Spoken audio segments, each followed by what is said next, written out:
Thank you. Good morning. I was there listening to the wonderful speakers. All the things they talk about reminds me in the past 18 years. 18 years ago, in my apartment, I told the 18 founders that one day we will build up a site. That site will be the top 10 sites of the world, and we will build up a company that can last 102 years. And people say, why 102 years? Because our company was born in 1999. Last year, we had 1 year. This century, we finished 100 years, and next century, we have a 1 year. 102 means cross 3 centuries. When every goal you give to your team should be very accurate. If you say, this company is going to last 100 years, so nobody take it seriously because every company say, we want to last 100 years. So the number you give the team should be very accurate. We took the video when I talked to the 18 founders. And today when I watch the video, a lot of people say, well, since we don't have anything to do, when you see 102 years, a big 10 sites, let's just do it. Very few people believe that we will make it happen because we don't have a high resumes, right? I graduated from Hangzhou Teachers College. And most of my colleagues at 18 founders, they were my students, my friends. None of them are very successful. Among the 18 people, there are only 3 people who know something about computer. The rest of 15 people know nothing about computer, nothing about the internet. We had no money. 18 people gathered $50,000. And we had no relationship. None of us from rich family or powerful family with a government office background. We don't have great talents. But I told the team that, guys, if we can be successful, 80% of the young people in the world can be successful. Because at that time, China had the internet was so backward. Nobody believed e-commerce in China. Nobody believed internet. People say China will not develop internet. And China will not have e-commerce because you don't have a credit card system, you don't have logistics, you don't have this, you don't have that. But I think someday China will have. If we start to do it now, if we prepare for 10, 15 years, the day that e-commerce in China will booming. So that was the thinking at the beginning. And 30 years ago, I was considered, in my early 30 years, I was considered to be a loser. I remember that, I applied university for 3 times, all failed. And after the first year when I finished university of high school, failed in examination for university, I went apply for a job in a police station. 5 classmates, we went there, 4 of them accepted, and I was rejected. And one of the 4 who were rejected, today he's my chief staff. He's been working in the police for 20 years. He's an excellent policeman, but when we talk about this, he always say, well, the day when we apply for being a policeman, you were rejected. They feel very proud. But they say, hey, Jack, you don't have a chance. And the second thing I remember very well, in Hangzhou, the first 4-star hotel in my city was built. My cousin and I waited for 2 hours and a half in a very hot summer in order to apply a job being a hotel waiter. After interview, my score was much better than my cousin. After interview, my cousin was accepted, and I was rejected. Reason is he was taller and more handsome. 30 years later, today, he is still working in that hotel in a lingerie room. And I changed my life. And the other thing is that it's true. 24 of my friends, we went for applied job in a KFC. And 23 accepted. I was the only guy rejected. I don't know why, but they say, you don't have it. So I thought maybe the God said you should do things yourself. Because I get used to be rejected.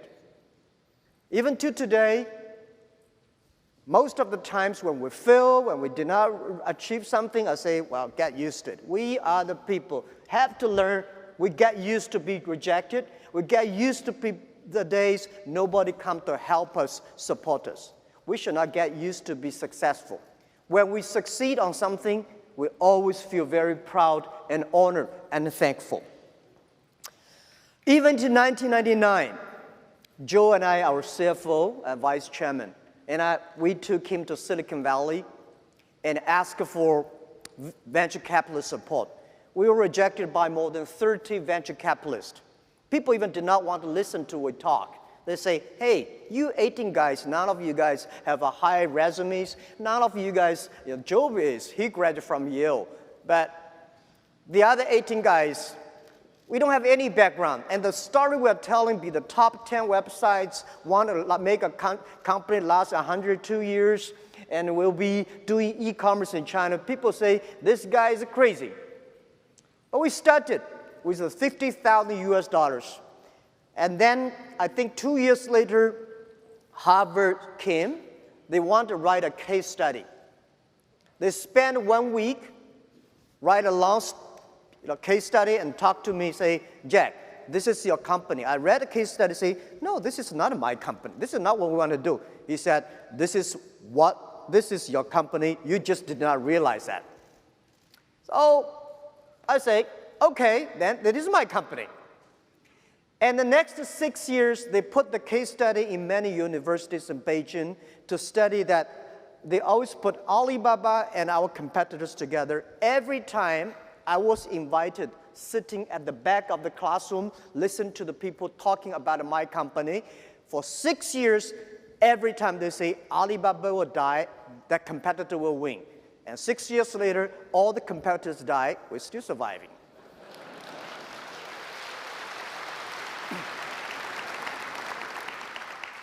The reason we do that, not because we're expert of internet, not because we are smarter. We are not smart people. But we are very optimistic. We believe in the future. We believe in internet. And we believe that if we do not succeed, somebody will. And we know that we have to be humble. We have to serve our customers. The investors may not like us. If the customers like us, we have the futures. Right. Most of the companies die not because they don't have money, because they have too much money. And we didn't have a plan. I understand a lot of venture capitalists say, Jack, what is your business plan? I say, I don't have a business plan. So how can I give you money if you don't have a business plan? And my answer is, how can you giving you business plan of internet e-commerce in 1999? The only thing is how can using internet to support the customers and understand the customers, make the customers successful. We know only our customers succeed. We will be successful. So this is how we did it. And I really am very thankful for America. 1995, I went to Seattle, discovered the internet. And year 2001, 2002, when the internet almost bubble bursted, I happened to be in Seattle again. In my home, in my friend's home, I watched a wonderful movie called Forrest Gump. I like the sentence. It reminds me, every time when I have a problem, I tell myself, this is what Forrest Gump said. He said, life is like a box of chocolate. You never know what you're going to get. And I found that Forrest Gump made a fortune by catching shrimps, not catching whales. So helping small business will make me like a Forrest Gump. Forrest Gump, just to keep on running. Be simple. Serve the people. That was what I learned. And also, I think the very important is after so many years, I learned. I keep on telling myself, yesterday I told you, and today I want to tell you again. As an entrepreneur, believe every day is difficult. Today is very difficult. tomorrow is much more difficult. But believing the day after tomorrow, that day is very beautiful. But most people die tomorrow evening. If you don't work hard, you don't see the sunshine. And people say, how could you inspire people when days are so bad? We hire people who are very self-motivated. Don't hire people who are very sort of complaining. As a leader, you should never complain. If you complain, nobody will follow you. Nobody loves to follow a leader who complains a lot. And we have to be optimistic. I'm lucky enough to meet so many great business leaders in the world. I find all of them, they are very optimistic. I find all of them never complain, and I find all of them want to making sure that their team are better. 18 years later, now from 18 founders, now we got more than 50,000 people. And from my apartment, we got a lot of campers today, and we have achieved over 550 billion US dollars GMV sales last year. And we also have more than 500 million users using our services in China alone. And every day, more than 200 million people shopping through a mobile phone on our site. And one thing you believe or not, I just don't understand. There are about more than 60 million people browser through mobile phone every night without buying anything. And we also created more than 33 million jobs. This is what we feel for China. This is what we feel most proud of. Our goal is that we are bigger, even crazier. Yesterday I told you, by year 2036, we tried to build an economy that be the world's 5th largest economy. For our GMV last year, we are ranking number 21 or 22 in the world. In next 20 years, we want to be the 5th. In the 5th largest economy, we want to support 2 billion consumers. We want to create 100 million jobs for the world. We want to support 10 million business, be profitable on our platform. This is what we want to do. And by the way, there are a lot of stories about us, a lot of books telling about us. I never write a book by myself because I think when I start to write my own autobiography, that means I'm getting old. The book I want to write about one day is about Alibaba 1001 mistakes.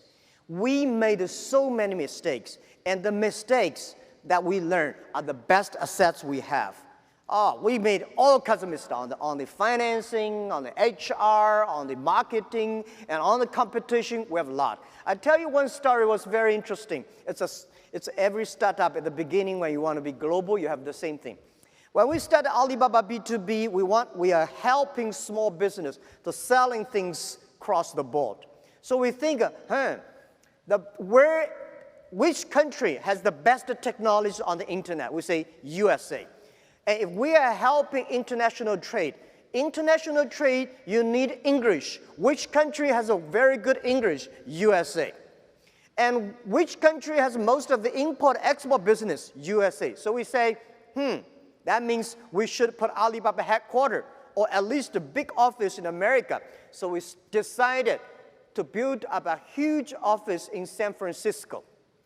When we arrived in San Francisco, we found something wrong, because it is so difficult to hire people who know trade in the Silicon Valley, San Francisco. So we started hire people from Miami, from New York, all arriving into San Francisco.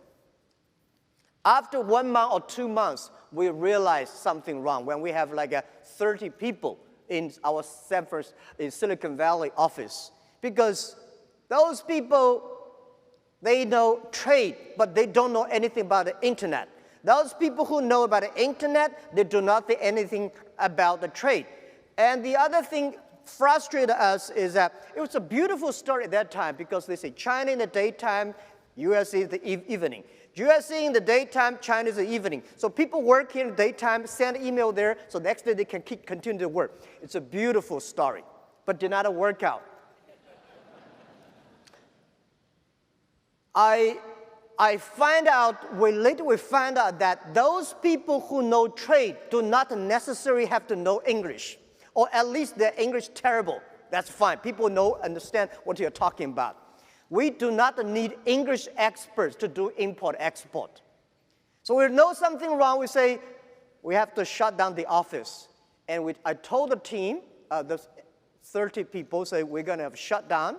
You want to get a cash, or you want to get an Alibaba share? If you want to get a cash, $3,000, like $2,000 or $3,000 each person. If you want to get a share, 1 cent, 2 cents per share. You get the options. Everybody say, give me cash, no shares.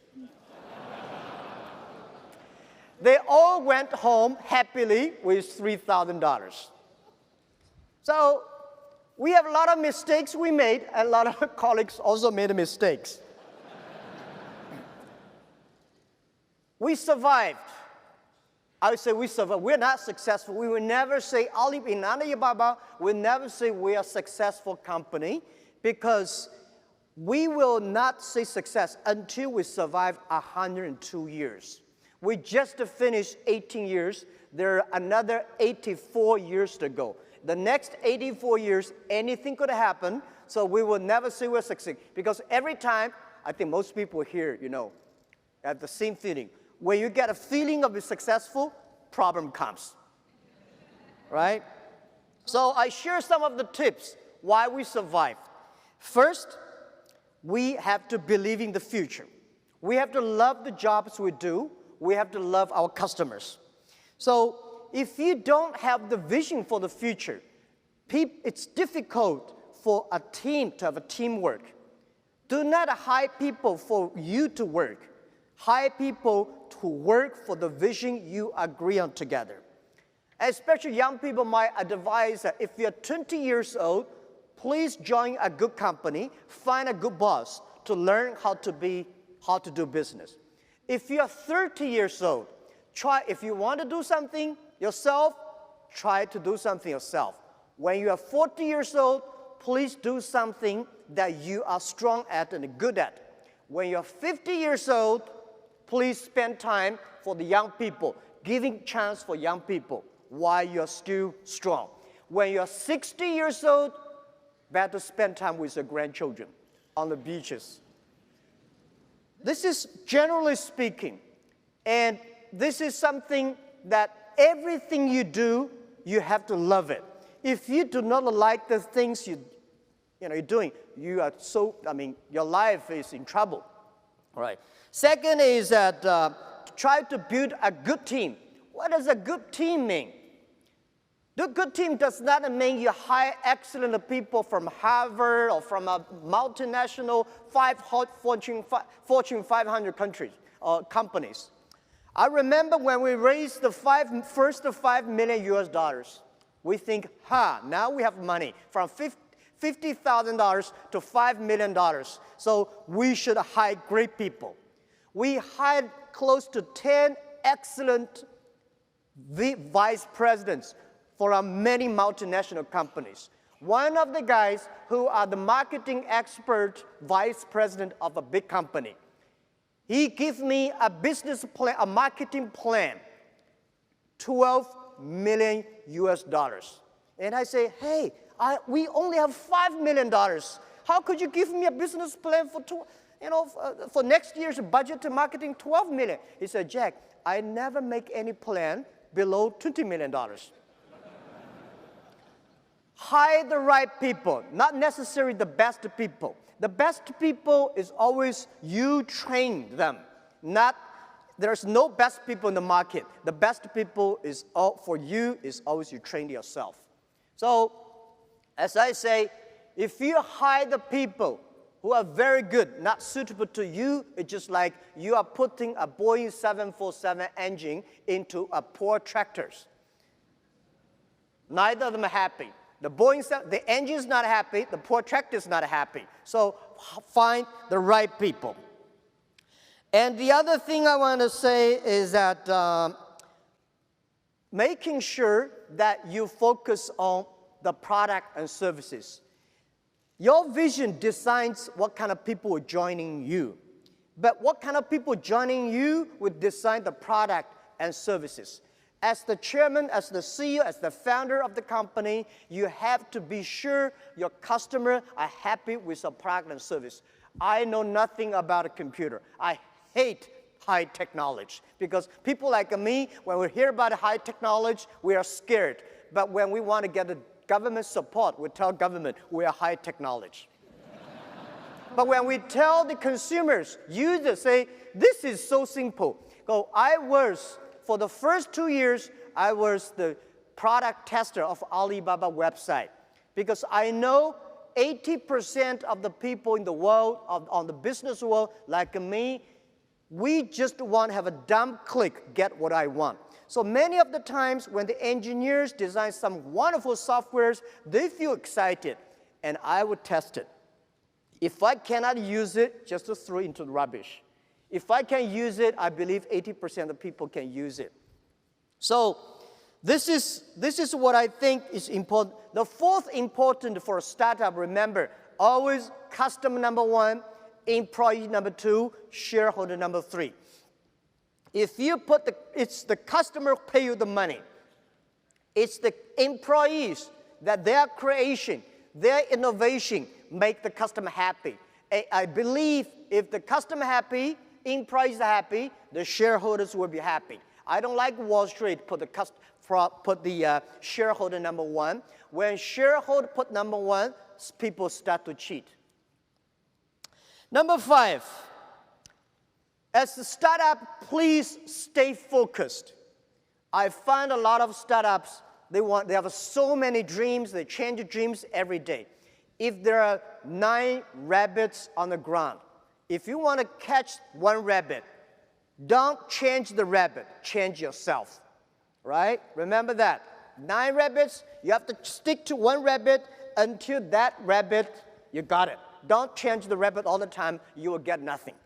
So embrace the change and change yourselves. Well, the next thing I want to share with you, I want to tell you about the world has changed. The world is changing very, very fast. Don't complain about the change because you complain, it changes. You don't complain, it changes. And when I was young, I don't like a Bill Gates. I don't like a Microsoft. I don't like a Oracle because I think these guys taking all of my jobs, taking all of my opportunities. When you are tiny, young, you want to compare yourself to Bill Gates, Larry Ellison, you will be very disappointed. It's better for you to compare to your neighbors. How can you learn from them? Why barber? Yeah, I went to Detroit. Past 2 days, I found a lot of barber shops here. I don't know why. When you have opened a barber shop, you have to check why Mr. Wong's shop better than Tom's. There must be things inside you have to learn. Where is the opportunity? Opportunity always exists in the place where people complain. If you can solve the complaining problems, that is the best opportunity. The world has changed, I say, we are in a very, very critical period of technology revolution. Every technology revolution, the first 50 years are critical. The first technology revolution, the first 50 years are very important. Among the first 50 years, the first 20 years are the technology. Next 30 years about application of the technology. So in the first technology revolution, if you are the first company using the steam machines, you'll be successful. The second technology revolution, if you're the company using electricity sooner, faster, and quicker, then you will be successful. This technology revolution, if you are the company, embrace the change, see the future, change yourself, you might have a better chance. So, why I say the world is dangerous? I say the first technology caused World War I. Second technology revolution caused World War II. Now we are entering the third technology revolution. It's going to be tough if we do not fight against the same enemy, poverty, disease, environment. The human being is going to be big trouble. So we have to be sure, we have to understand the future. And the other thing is that I want to say, people don't like globalization. I am a strong believer of globalization. I'm a strong believer of free trade. The past 20 years, globalization was designed for big companies. 200 years ago, globalization was controlled by few emperors and kings. In the past 20 years, globalization was controlled and manipulated by 60,000 big companies. Young people had no chance. Small business had no chance. Women had no chance. Developing countries had no chance. So, but even that, past 20 years, the world economy grew very fast because of globalization. What if we can support 6 million, 16 million small business? They can go global. They can buy and sell. That thing will change very, very fast. So I think when the things is changing so fast, everybody here, all the young people have to think about this. What does this change mean to me, to my kids? What should I change myself to meet the changes? What kind of things I should do about it? So I recommend to many government officers, and I also would love to share this idea with many entrepreneurs here.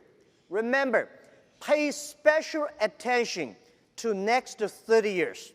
In the past 20 years, we have a Google, we have Amazon, we have a Facebook, we have Alibaba, we have all the Uber, all the companies.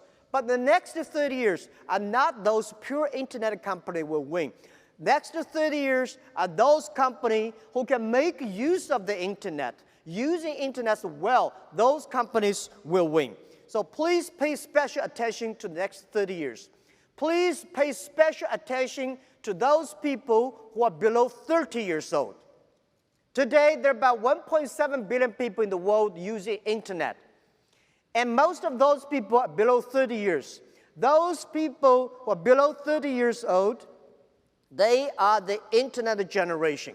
They are the generation going to change the future. Please pay attention, special attention to those companies who have less than 30 employees, because small companies will be the future, and small companies will be the companies of 21st century. I'm a strong believer of that, because in the past 100 years, industry period, everything is about amount, size, standardizations. Next 30 years, the world is shifting from standardization to personalizations. So big companies is going to face huge challenges. Small guys, we have problems, but these big guys, they have a big problems than we have. And if you want to be a successful people and entrepreneur, remember, you need IQ, EQ, and LQ. What is LQ? LQ is Q of love. If you want to be successful, you should have EQ. Because when you have EQ, you know how to deal with people. But if you do not want to fail, you should have the IQ. IQ may not be you, your team. I'm not a guy that have high IQ, but my team do have very high IQ. When we have a lot of high IQ guys, they need people like me with good EQ things. And LQ, the Q of love, is about care for others. When you care for others, last century, the IT enable yourself. This century, the DT, the data technology, is to enable the others. So when you pay special attention to next 30 years, people who are below 30 years old, company below 30 people, please also pay special attention to women. Women care for the other people much more than men. Men care for themselves more than women. One of the secret sauce for Alibaba is that we have more than 48% of the people in the company, they are women. We have more than 33% of the senior management are women. Women is going to be very powerful in 21st century because last century, people compare about the muscle. This century, people compare about wisdom, about user-friendliness. So I'm very happy these days I see a lot of women entrepreneurs here, especially on the internet. People really don't care you're a man or woman. They care whether you serve people better or not, whether you care people better or not. So pay special attention, hire as many women as possible. This is what we did in our company, and this is the secret sauce I want to share with you.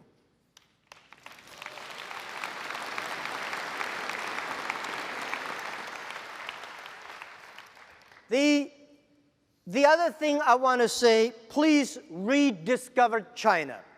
Before I talk about China, I want to show you a short video, just a few seconds, to see how China changed in past 30 years.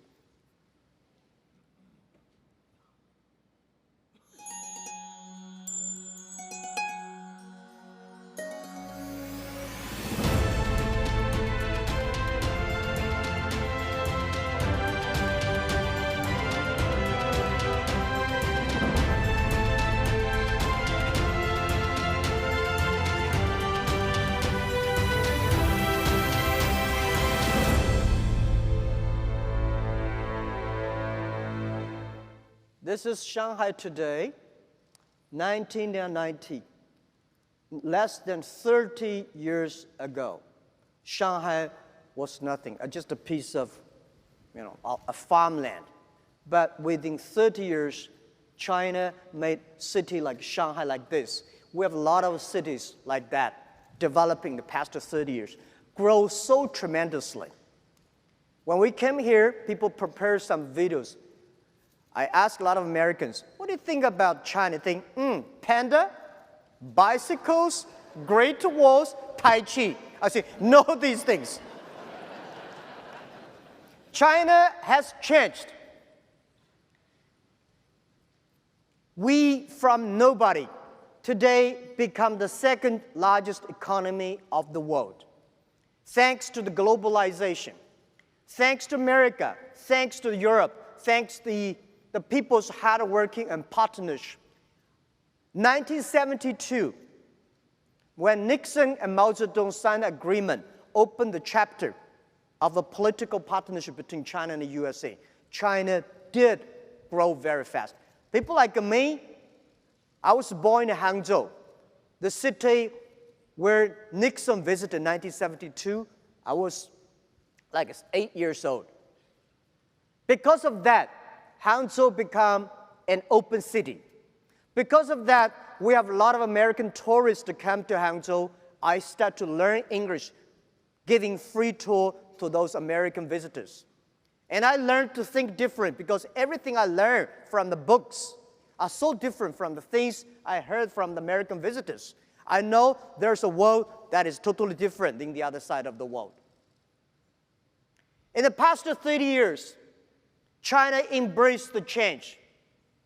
In the past 30 years, China take the decision to open and to reform.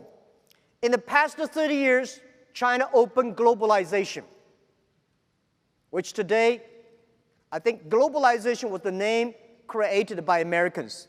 But today, the Americans don't like the globalization. We start to like it. And China also embraced the internet.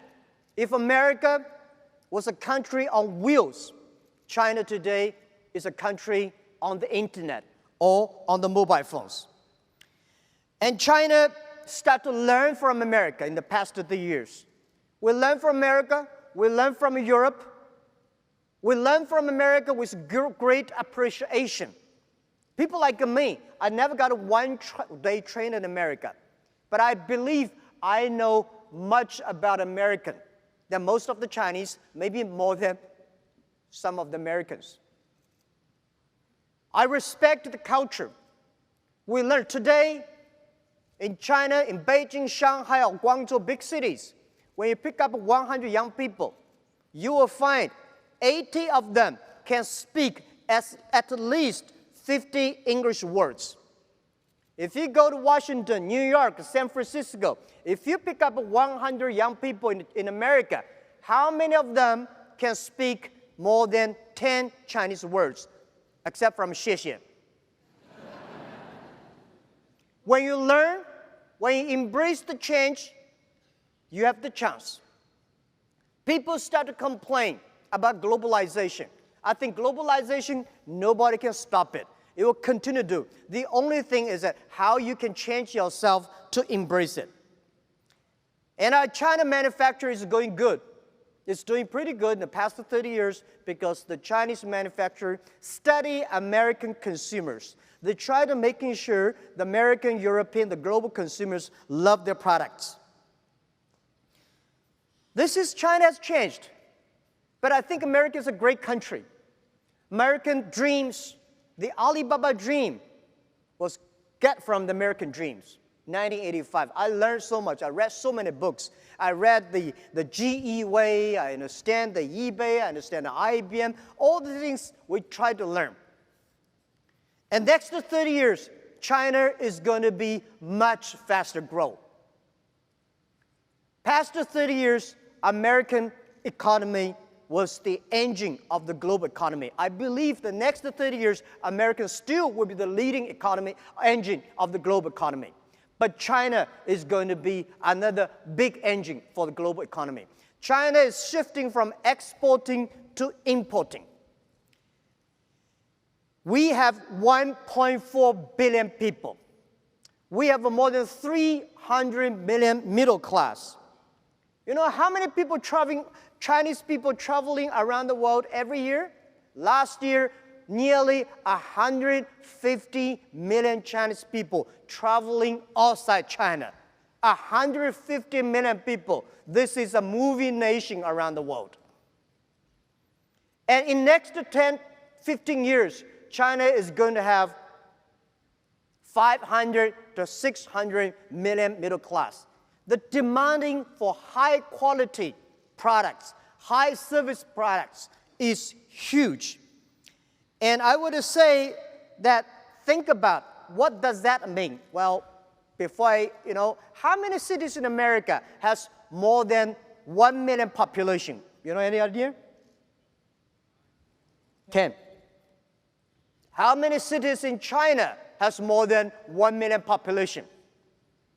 102. 1 million population in China is like a village, but in America it's a big city. My city has only 8.6 million people. It's ranking nothing in China.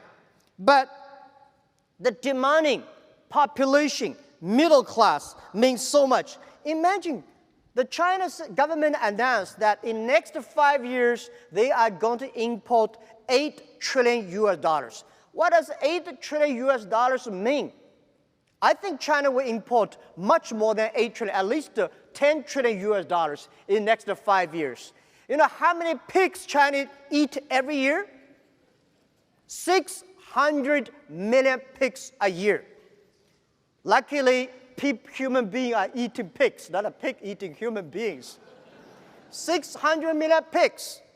How many chickens we eat? 7 billion chickens a year. So the numbers are scary. But what does that mean? That means past 30 years, the American population, middle class, they changed the whole world economy. Next 30 years, China, the growing market, they are going to fundamentally change the landscape of the economy. China is going to buy a lot of things because if we do not start to buy good products, China is going to be a much more polluted country. We have terrible air, we have terrible soil, we have terrible water. If we do not learn to buy things, we are going to be in big trouble. So $8 trillion means that the number of last year's American exportation to China takes about 70 years to build, to manufacture. So this is what we see. China is going to be the world's largest consumption places. And that engine is going to drive the world economy. But the other thing, what does that mean to SME? I think this is a good opportunity for small business. In the past years, big companies of America are already all over China, all over the world. So in China, you see almost all the big American companies there. But we need more small business. The next amount of importing to China, export to China, this opportunity belongs to small business. I'm encouraging all the government should set special free trade zones for small business. Because we have, every country said small business is important. Every country knows small companies are the driver of employment. Everybody knows small business is so good, but not every government really set the rules. All the free trade zones are designed for big companies. Big companies can go import, export, receive money quickly. Small business never got this chance. Farmers never got this chance. So next 20 years, let's build up a system specifically setting for small business.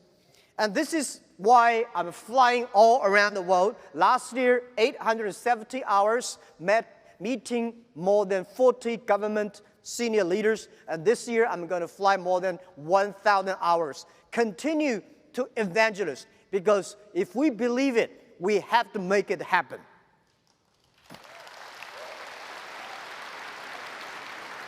So, please view China as an opportunity.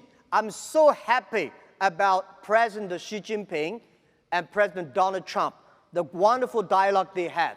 Because the two markets, if they connected, 30 years ago, American did help China a lot. Next 30 years, China market need a lot of American small products, a lot of products, and made in America. The products, the quality, the service. You guys here, I visited the booth, beautiful products. We Chinese consumers are crazy about that. We need that.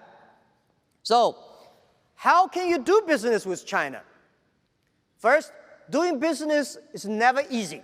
Don't tell me today doing business is more difficult. Never be easy. But today, you should, in the past 20 years, doing business for import-export, you go to the trade shows. Now, you have to moving online. As I said, China has become a country on the internet, on the mobile phones. And our sales last year is 11% of the total China retail online and offline combined together.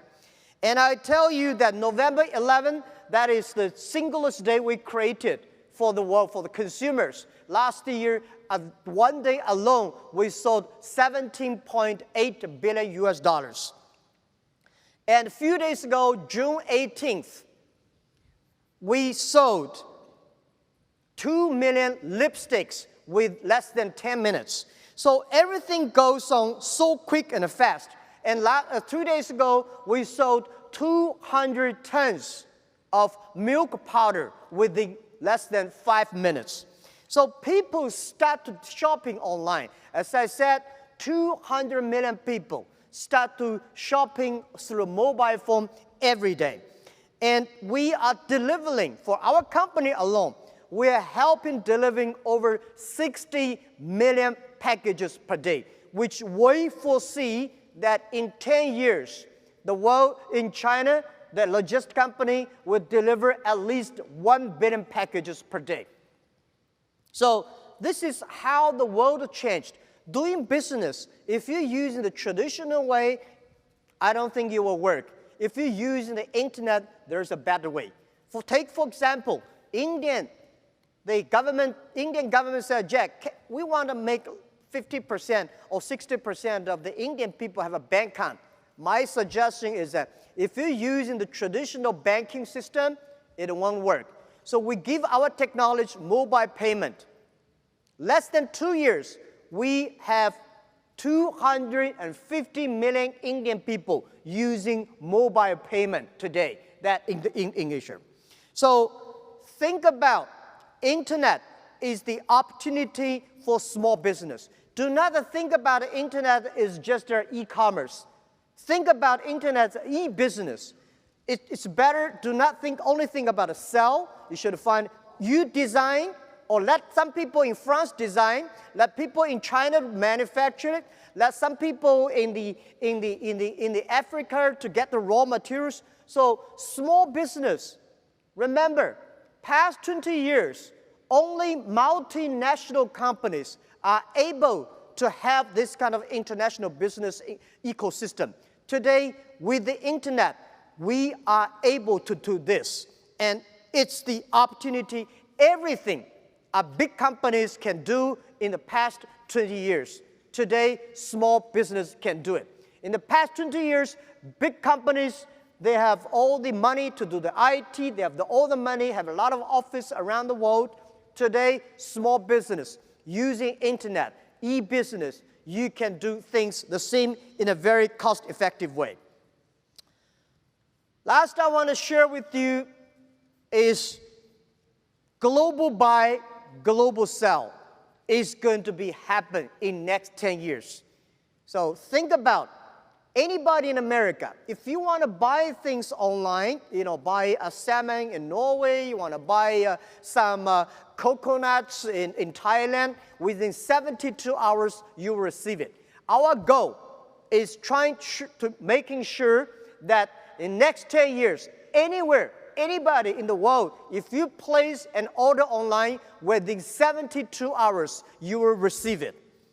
And we were making sure the government will try to make policies for small business to import and export freely and easily. People may not believe it. I tell you, 3 years ago, the Prime Minister of Canada, he came to our office and said, hey, Alibaba, can you help us selling some Canadian seafood? I said, what seafood? Some people say lobster. So we tried to sell lobster on November 11th that year. For a one day, was sold 97,000 live lobsters within 72 hours from Canada to China families, and almost 3 weeks, there is no lobster in Canada market. The first time we helped American farmers selling the Washington State cherries was funny, because the USA ambassador to China came to us and said, can you help us to sell the cherries? We said, yeah. So we placed the order online, and the cherries still on the trees. When we got the cherries, when we get the orders, people start to pick up the cherries and deliver. Within 72 hours, cherries were picked, sent to China, distribute into 80,000 families. And funny thing is that we got a lot of complaints next few days. The complaint was such great cherries, such great price, why we cannot buy it? So they want to buy more. So I think the demand is huge when you got 1.4 billion people. You probably cannot, you only have 300 million people. 1.4, oh my God, that's a lot of people. And doing business is never easy. Try to learn. It's not that difficult to do e-commerce. If Jack Ma can do e-commerce, you definitely can do it. I'm for sure. A good thing is that today we are using mobile phones. We are not using computer. Computer is very complicated. Mobile phone buy and sell is easier. We hope one day with a mobile phone, if you plant potatoes, you can sell potatoes to anywhere in the world. With mobile phones, if you have a car, you can book Uber anywhere. So this is what we envision. In next 20 years, China, internet, e-commerce, e-business partner will be everywhere. And people are always scared. Will you be cheated? Or is there anything that scare me? Small business, you have nothing to lose. Don't worry about it. The only thing you worry about is lose the opportunity. If you're losing China, if you're losing developing country in Asia, if you're losing the internet e-commerce, you will lose the hope, lose the future. Marco Polo, 1,000 years ago, he came to China. It took him 8 years to walk from Europe to China, and from China to Europe, another 8 years. Today, 8 seconds, you can go to China 100 million times because internet. At that time, Marco Polo came to China. There are a lot of terrible things happen on the way. Today, there's nothing that has happened. So please catch up this opportunity. The thing I want to tell you here is that don't miss this chance. This chance is going to be changed. And I think most of the small business will be globalized. If you are not a globalized business, small business, you will out of business. I'm not scaring you guys because you have to think out of the box. You have to do business. Because you're small, you are unique. Because you're small, it's difficult for you to compete locally. Because if you use the internet, you can compete globally. So don't miss the opportunity, catch the opportunity. What Alibaba want to do is we want to build up the platform. We want to enable you with finding consumers, enable you finding the business partners, enable you to solve the money receiving problems, the payment problems, and logistic problems, and computing capability problems. But don't say, oh, does that mean I have to using Alibaba? No, not necessarily. Using any internet services, any e-commerce company that can help you to sell your things outside. Do not think, should I rely on Alibaba? Rely on any e-commerce internet companies that you think it is helpful to you. So, but we commit that we will do a bad job. Finally, let's talk to our young people. The artificial intelligence is coming. And robots is going to replace a lot of jobs. But I'm a belief that 30 years later, this new technology is going to create more jobs than today. Every technology revolution comes, they kill jobs. And then 30 years later, those people who understand technology, who change themselves, they start to make more jobs. So pay attention to the kids' education. Machine is going to be smarter, but human beings are always wiser. So try to teach your kids to be more creative, to be more innovative, because only those people who are creative, innovative, then they can survive. And let our kids spending more time on doing e-commerce, because doing e-commerce is about respect the other culture. Doing e-commerce is about a communication. Spending more time on doing business online rather than only on chat box and on emails. By the way, I have one thing I noticed. It is so difficult to convincing successful people. One of the reasons why Alibaba succeed, because 10 years ago, we focus on those young people who are 18 years old, 20 years old, because they are not successful. If we help them, spending time with them for 10 years, they will be successful. But those people who are very successful, they will give you 100 reasons why we should not take this of new innovations. So spending time on the future and making sure that generation, I noticed that many American senior people, they spend a lot of time on sending, receive emails. Young people using the WeChat and chat on the mobile phones. This is the generation change. So the generation change is going to be scary. Let's make it up. And also, please use the internet. Please do business with China. Please learn and find the people who are smarter than you are. Thank you very, very much.